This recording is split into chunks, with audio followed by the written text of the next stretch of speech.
Fala galera, tudo bem com vocês? Iniciando mais um vídeo do nosso trilema das stablecoins. São 4 vídeos, esse aqui é o terceiro vídeo, então se você está vendo a primeira vez esse vídeo, você precisa voltar 2 vídeos aí para você conseguir entender por completo o que a gente está falando sobre o trilema das stablecoins. É o seguinte, a gente vai falar hoje sobre as stablecoins baseadas em criptomoedas, beleza? Então essas stablecoins têm um fundo que faz a garantia de 1 para 1, então que aquela stablecoin, né, vale $1, então esse 1 para 1, só que o fundo disso é baseado em criptomoedas. É bem interessante você entender isso, é bem interessante você entender os riscos disso, e é interessante porque pode ser que você tenha essa stablecoin na sua carteira e você nem sabe como funciona ela, beleza? Antes da gente iniciar, já deixa o like, se inscreve aqui no canal e não se esqueça que agora tem aberto a área de membros aqui do YouTube. Essa área de membros, todos os dias a gente posta um vídeo explicando algum protocolo de DeFi, finanças descentralizadas. Então imagina todos os dias você ser municiado de algum protocolo que você pode colocar a sua Solana para rentabilizar, colocar o seu Ethereum para rentabilizar, colocar sua Pendle para rentabilizar, com rendas passivas e rendas ativas, volatilidade e, claro, ganhos diários ali com os seus ativos. Então faz o seguinte, mano, clica em aderir, escrito Mentalidade Cripto, você vai entrar para nossa área de membros e sempre vai receber esse tipo de conteúdo extremamente prático e com muita qualidade para você utilizar no seu dia a dia. Bom, vamos aqui agora falar sobre as stablecoins e não se esqueça de você clicar aí em aderir aqui para entrar junto com a gente na área de membros do YouTube. Galera, vamos agora falar sobre as stablecoins lastreadas em Fiat. Opa, não é Fiat não. Calma, calma, calma.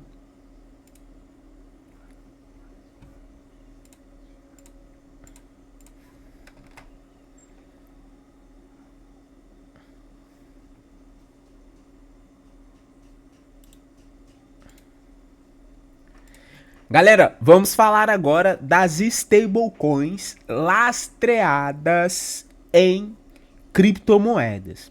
O que você precisa entender aqui?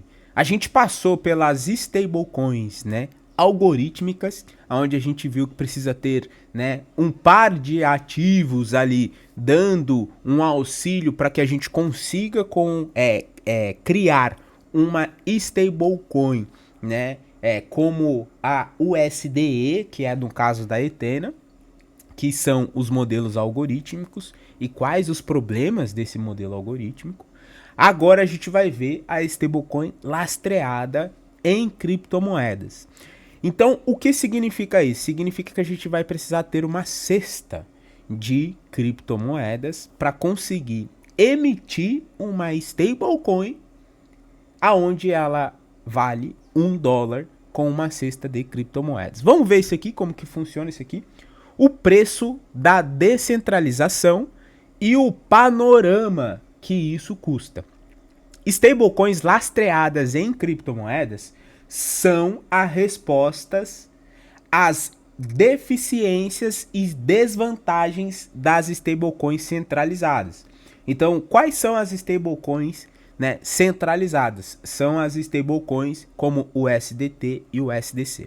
Sistemas sem confiança, trustless, é a descentralização, são as principais pilares do ecossistema das criptomoedas. De fato, hoje o mercado cripto ele é baseado em confiança e descentralização. Então a gente confia que o Bitcoin vai subir, a gente confia que o código do Bitcoin não vai ser hackeado e por isso a gente compra Bitcoin. Então a gente compra Bitcoin baseado na confiança e automaticamente a gente confia que o Bitcoin vai subir e não vai ser hackeado, porque tem várias pessoas espalhadas pelo mundo validando a rede e colocando mais e mais processadores, máquinas para continuar validando e minerando a rede. E, portanto, a criação de protocolos descentralizados de stablecoins on-chain era inevitável. Esse tipo de stablecoin é lastreado por outros ativos digitais, como Bitcoin e Ethereum.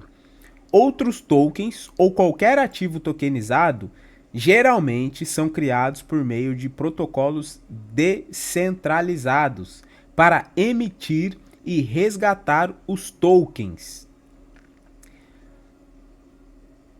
Assim, os ativos digitais são bloqueados como garantia em contratos inteligentes para emitir ou cunhar novas stablecoins.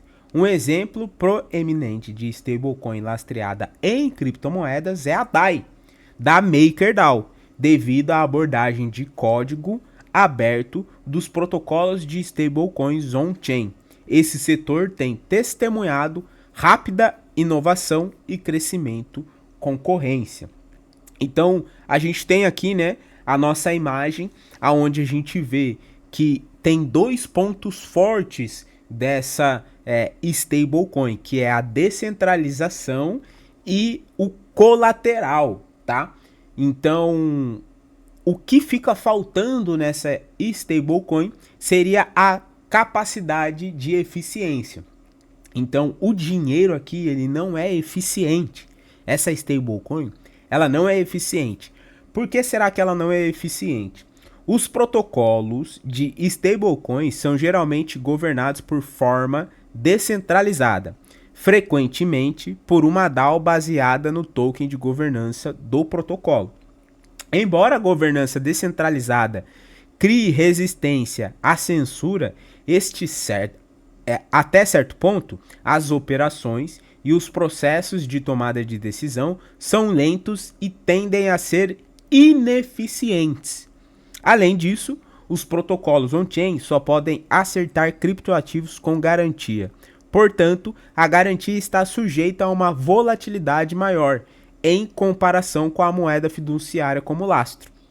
Isso leva ao fato de que a maioria das stablecoins lastreadas em criptomoedas são super colateralizadas para contabilizar a volatilidade da garantia e garantir que o fornecimento de stablecoin em circulação esteja sempre lastreado e resgatável por $1 em valor.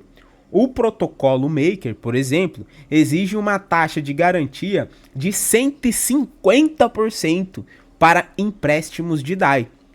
Isso leva à ineficiência de capital, uma vez que o usuário precisa de significativamente mais capital do que o valor real das stablecoins cunhadas para tomar stablecoins emprestadas. Isto mostra que as stablecoins on-chain lastreadas em criptomoedas frequentemente trocam sua eficiência de capital pela descentralização para alcançar a estabilidade de preço. Novos protocolos descentralizados estão trabalhando arduamente para aumentar a eficiência de capital para cunhar e emprestar stablecoins. Galera, vamos lá, deixa eu explicar isso daqui para vocês. Então, uma stablecoin que é lastreada em cripto, tá? Ela tem um fundo, ela tem uma base, ela tem um colateral e esse colateral ele é em criptomoedas. Bitcoin, Ethereum, Solana, Aave, Pendle. Então, o que a DAO, né? E o que é DAO? Organização Autônoma Descentralizada. O que a DAO faz? Ela pega, tá? Então essa DAO, ela pega, olha, né, os ativos que existem dentro do mercado cripto e monta uma cesta de ativos para ser, né, o colateral para existir uma stablecoin. Por que isso não é eficiente, tá? Porque basicamente você precisa ter 150%, né, ali dessa cesta para conseguir manter uma estabilidade de $1 aquela stablecoin. Calma que eu vou chegar numa forma mais simples para você. Como as stablecoins, que é a cesta que preenche, como as criptomoedas, que é a cesta que preenche essa stablecoin, elas são muito voláteis, eles têm que contar com esse tipo de volatilidade. Então, tem dia que um token ele vai cair 7% e que outro token está subindo 10%. Mas tem dia que 3 tokens estão caindo 10% e um outro token está subindo 7%. Então, eles têm que ter uma margem muito grande para eles conseguirem controlar isso de forma que faça sentido e que a stablecoin não perca o PEG. Então não deixe de valer $1, tá? E por que que isso cria ineficiência de capital? Porque toda vez que eu vou utilizar esse protocolo ou que eu quero deixar alguma criptomoeda ou que o próprio protocolo precisa de mais criptomoedas para a sua cesta para conseguir cunhar mais stablecoins, ele, né, precisa de uma garantia de 150%. Então imagina que você deixa, né, como garantia um produto com 150% para você conseguir resgatar, né, um DAI. Então, só para você ter um exemplo aqui na sua cabeça. Imagine que você chega hoje na MakerDAO e você deixa lá no protocolo, tá? 10.500 reais, beleza? E você, nesse momento, 10.500 não, desculpa, 15 mil reais, tá? Você deixa lá no protocolo MakerDAO. E você só consegue resgatar, então você vai deixar em alguma criptomoeda 15 mil reais e você só vai conseguir resgatar 15 reais em cima desses 15 mil reais que você está deixando no protocolo Maker. Então você deixa 15 mil reais como garantia e só vai conseguir resgatar 15 reais emprestado. Isso cria uma ineficiência de capital. Por que ineficiência? Porque ninguém vai querer fazer isso, mano. É loucura. Entende? Então, né, aqui o que eles estão falando é que sim, a gente tá tendo um produto, né, descentralizado, um produto onde você tem a maior confiança possível, ok? Mas de contraponto, você abre mão da eficiência de capital para você ter um produto descentralizado e, né, com um colateral, para ter um produto com uma cesta que consiga manter com que aquela stablecoin de criptomoeda se mantenha em $1, beleza? Então você sempre está abrindo mão dentro do trilema, você sempre está abrindo mão de alguma coisa para obter outra, beleza? Nesse caso, a gente está abrindo mão, né, da eficiência de capital para a gente ter a descentralização ao nosso favor. Panorama. Para reduzir as taxas de garantias necessárias sem comprometer a estabilidade de preços, alguns protocolos de stablecoins aceitam em outras stablecoins como liquidez profunda, como o SDC, como garantia on-chain. Assim, a garantia tem baixa volatilidade, reduzindo o risco de uma queda significativa no valor. DAI e Frax são bons exemplos disso. No entanto, os críticos argumentam que se, ao depender fortemente de stablecoins centralizadas como garantia, os protocolos descentralizados se expõem ao mesmo risco de censura que estava tentando mitigar. Outros protocolos de stablecoins estão experimentando posições de derivativos delta neutros, que no caso aqui é o protocolo ENA, tá? O protocolo ETENA, ele está fazendo exatamente isso, para manter a estabilidade de preço. O espaço de design para stablecoins on-chain, lastreadas em criptomoedas, ainda é altamente inovador e muitas abordagens interessantes estão sendo trabalhadas. O que ele quer dizer aqui? Que hoje em dia, né, a grande maioria dos protocolos que tem essas stablecoins lastreadas em criptomoedas, elas estão aceitando, né, montar ali a sua cesta, beleza, de colateral com algumas stablecoins centralizadas, como o USDT e o USDC. E aí entra a questão da descentralização. Bom, se você está colocando na sua cesta, né, stablecoin centralizada, o quanto esse protocolo é descentralizado? O quanto essa stablecoin é descentralizada? No caso de DAI, né, nem pode se considerar tanto que DAI é um protocolo, né, tão descentralizado assim, ou que tem uma cesta de ativos tão descentralizados assim. Por quê?